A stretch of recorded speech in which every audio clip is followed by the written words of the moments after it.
মুসলিমদের জীবন, সম্পদ ও সম্মান কতটা পবিত্র তা আলোচনা করা হয়েছে সহিহ বুখারী গ্রন্থের হাদিস নম্বর ৬৭-তে।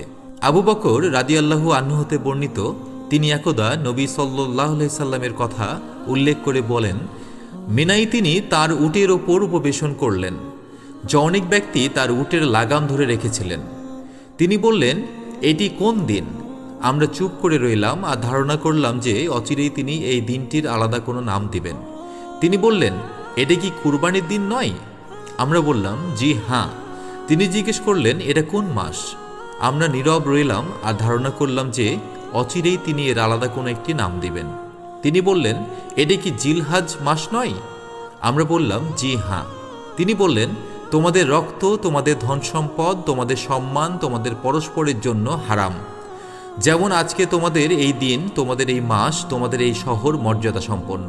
এখানে উপস্থিত ব্যক্তিরা আমার এই বাণী যেন অনুপস্থিত ব্যক্তির নিকট এসব কথা পৌঁছে দেয়, কারণ উপস্থিত ব্যক্তি সম্ভবত এমন এক ব্যক্তির নিকট পৌঁছাবে যে এ বাণী তার চেয়ে অধিক আয়ত্তে রাখতে পারবে। আল্লাহ আমাদের পরস্পরের জীবন, সম্পদ ও সম্মানের হেফাজতকারী বানান এবং উম্মাহর মাঝে ঐক্য ও নিরাপত্তা দান করুন। আমিন। জাযাকাল্লাহু খাইরান।